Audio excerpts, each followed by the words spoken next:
Okay, Capricorn energy. This is what came out. These are the Lost Tarot of Nostradamus tarot cards, and they are very unique. And I like to read from the book because this is from Nostradamus' point of view, and there's some interesting stuff in here that seems to correlate every time I read for myself. So the first card right here is the Emperor, but it's in reverse. And traditionally, the Emperor sits on his great throne, dispensing wisdom and power. He is, as many have noted before, like Solomon, the great biblical king who was also a magician and a prophet. The mighty French Emperor Charlemagne may also be a source of the imagery in this card. In the Lost Book, we find him represented very clearly through his status, seems more of that of a philosopher than a lord of mankind. In this, he once again resembles Solomon, whose wisdom was famed far and wide. For Nostradamus, he was probably Henry II, King of France, Navarre, circa 1519 and 1559. The husband of the seer's patroness, Catherine de Medici. At first, suspicious of the seer, the king eventually received him at court and gave him a gift of 100 crowns as payment for the horoscopes he had drawn up for the queen. Perhaps, understandably, Nostradamus withheld the vision that he had of the king's death, which he eventually included in Quatrain 135, and which accurately predicted his death in a tournament, when a splinter from a lance pierced his eye. Nostradamus also predicted the fate of the king's children, some of whom died and others of whom rose to replace their father. Above all, the Emperor represents stability. His appearance as number 4 in the sequence of the major arcana suggests the four-square nature of his power. His throne is solid, monumental, and when he sits upon it, he enters into his power, manifesting it to all who come before him. Like the Empress, he can be both protective and aggressive. His guardianship, like that of a father, may sometimes seem harsh, though it is most often tempered with love. This is also the card of the leader, the one who takes charge and sorts out problems by asserting authority and will. Again, his judgment may be summary, so certain he is of his innate power. In a reading, his presence indicates a powerful boss or authoritative father figure, actual or metaphorical. Those whose words should be weighed up before being accepted. It suggests that the blind acceptance of the rules governing society should be tempered with reason and feeling, both concepts may be lacking in the Emperor. If the question relates to the family, it may indicate a need to reassess the relationships between fathers and children. In every instance, the circumstances require careful consideration depending on context. When the card is reversed, the keywords are instability, authoritarianism, I can never say that right, misuse of power, tyranny, stubbornness, and immaturity. He will raise up the humble and harry the rebels. No one on earth will be his equal. That is the couplet from original Quatrain 579. The prophetic reference for this card is sometimes taken to be a reference to Abraham Lincoln and also Napoleon or French King Henry V. The second card that we have right here is the Initiate of Moons.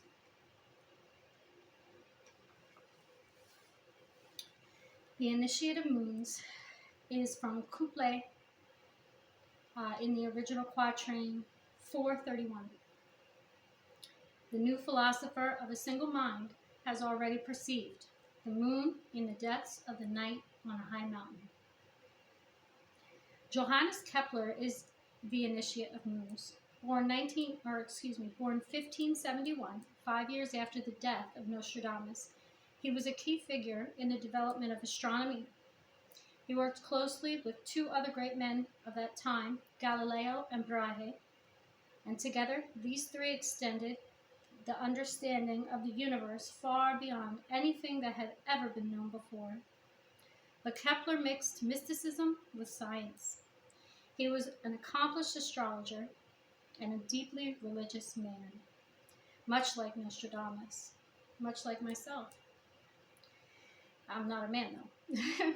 His great book, The Mysterium Cosmographicum, blends magic, mystery, and ancient lore with cutting-edge science. His work on the construction of the cosmos included the theory on which we have based the suit of spheres, or pentacles in the original tarot. As an initiate, he perfectly embodies the character of this card represented here by a single figure reading from a book of wisdom to a group of followers. Kind of like what I'm doing right now. The interpretation of this card is the initiate of moons is the knight of perfect gentleness and spiritual daring. In the Grail story, he would be Galahad. In the ordinary world, he is an idealistic dreamer who charms most people. No, let me start that over. Whose charms most people find hard to resist.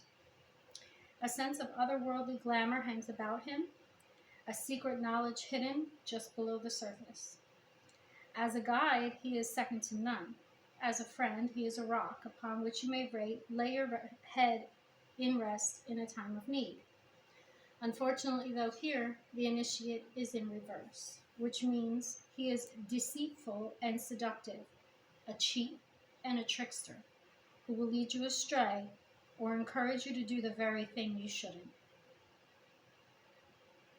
The keywords for this card in reverse are guile, seduction, fraud, cunning, a cheat, a trickster, a villain, and deception. The next one we have is the 10 of stars in the upright. Now, it's kind of like the 10 of swords in the original tarot, okay? It's the couplet from original quatrain 334, and it says, when the sun's eclipse shall come, the monster will be seen in broad daylight. Despite the overall darkness and negativity associated with this card, the imagery often suggests a glimmer of hope. The sun, which rules this card, casts its enlivening glow, offering hope in the darkness. Just as in the real world, the sun pierces the clouds, drives back the night, and lifts the mists that hide our way forward. In this card, the imagery suggests that while all is in a difficult and challenging state, there are better times to come. The papal figure is threatened by negative forces, here represented by attacking birds, but holds his three-pronged spear in an attitude of defense. He promises to overcome the darkness and let in the light. The interpretation for this card is considered one of the most difficult cards in the deck. The 10 of stars seems always to point to disaster and disappointment.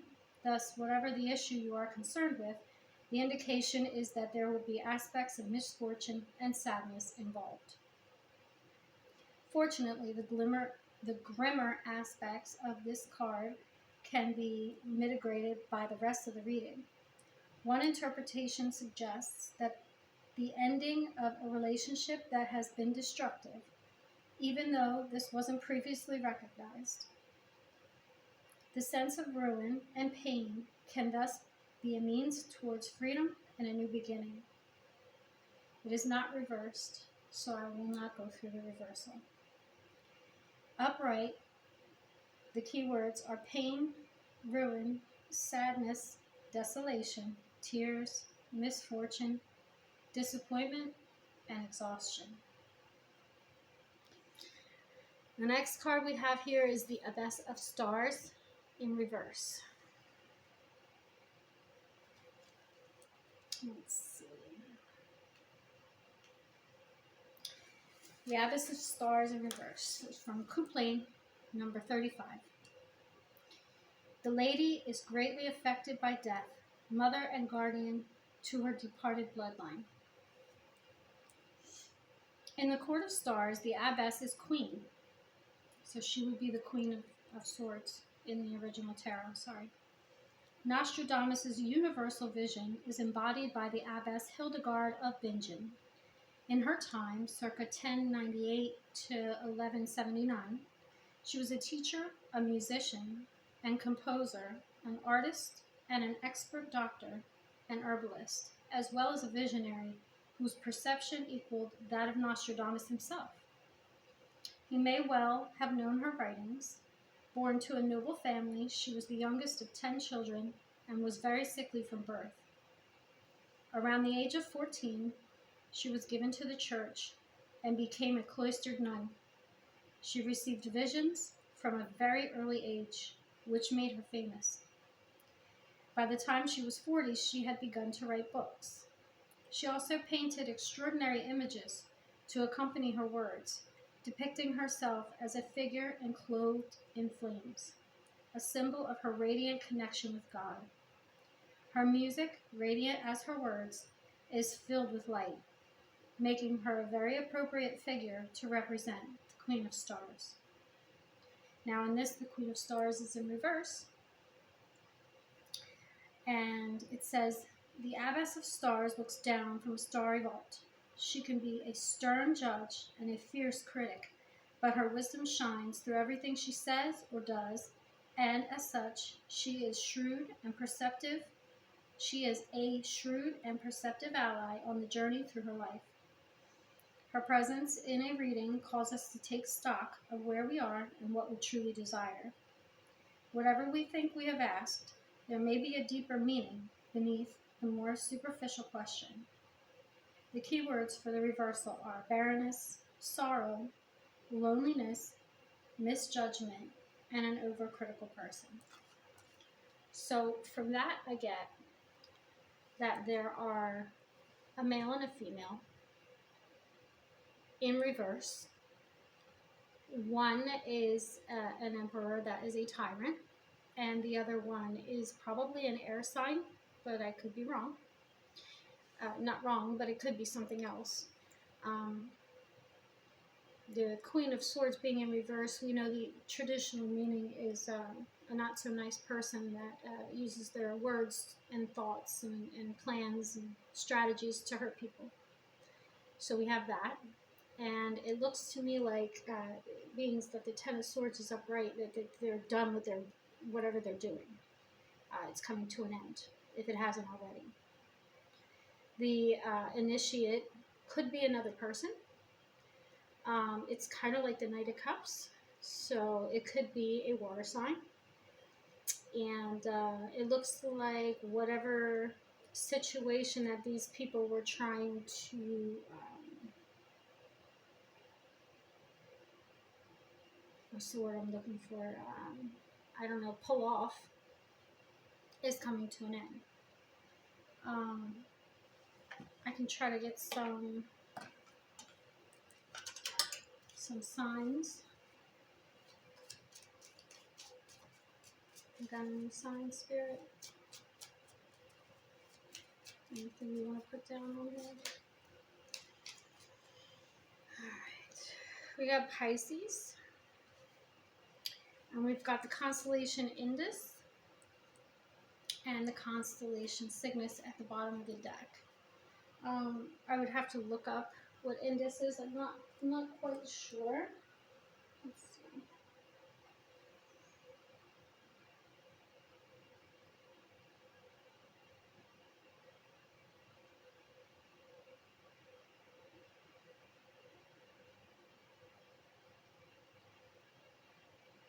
Alright, so the constellation Indus. Indus is a constellation in the southern sky, first professionally surveyed by Europeans in the 1590s and mapped on a globe by Petrus Plancius by early 1598. It was included on a plate illustrating southern constellations in Bayer's Sky Atlas Uranometria in 1603. It's the Indian. That's what Indus means. And it has 16 stars in it, which 1 and 6 is 7, so 7 is good luck.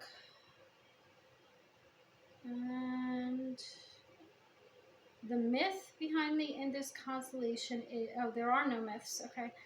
There are no myths associated with Indus. This southern constellation was one of the 12 constellations created by the Dutch astronomer Petrus Plancius, based on observations. And that's about it for that one. The bottom one is Cygnus.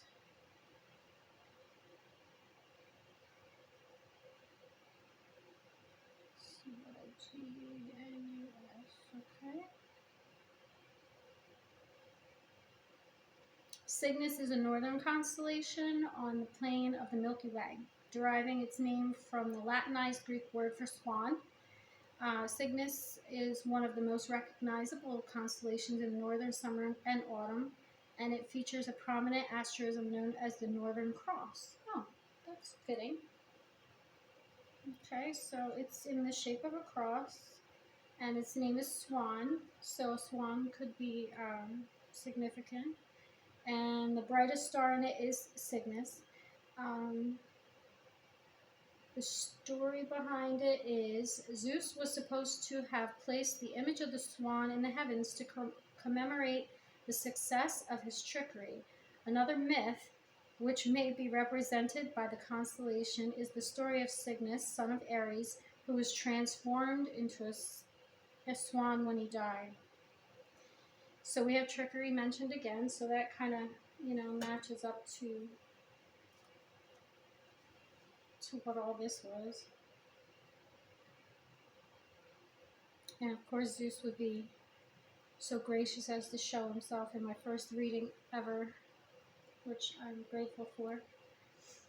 And let's see, Cygnus was the god of balance, so Libra energy, who was represented by a white swan or an androgynous looking elven woman. Human scholars trace Cygnus to the extinct Olympian pantheon, while elves believe that Cygnus was a product of an older elven pantheon. And he was apparently the son of Ares. Yes. Ares energy up in there. Which is no surprise because Ares energy is the emperor also.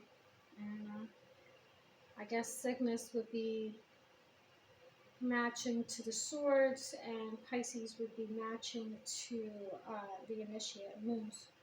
We all know what Pisces is. So. And I'm going to pull one goddess card to see who's visiting.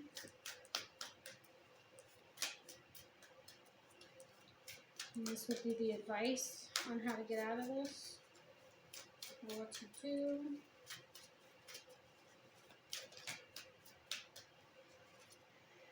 We've got Hecate in reverse and Iris on the bottom of the deck. Hecate is the triple goddess, one of my favorites, all-time favorites, number 20 in the deck, and she is the in-between.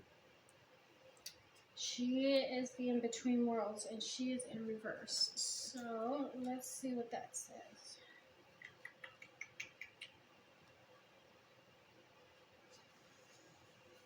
Alright, so when the goddess cards are in reverse, it is an alignment message, and when they are upright, it is an empowerment message. Alright, so your alignment message would be there are times when you find yourself stuck between worlds, unable to go back to the way things were, and afraid to move forward without knowing what you're facing. This indecision can be crippling, but you can't stay forever in the in-between. The goddess Hecate offers you a sacred alignment task. Make a move. It doesn't matter if you stumble or fall. After all, you can always course correct. Bring love to the part of you that is afraid and that has lost faith. Remember, you are not alone, as the goddess Hecate will not abandon you in the dark, nor will you remain there for long. Consider as you move forward through life the sacred challenge of trusting the magic that makes this world and your part in it sing with meaning. Don't be afraid to step into the dark. The goddess Hecate will raise her torch and show you the way out. All right, Cappies. Have a blessed day.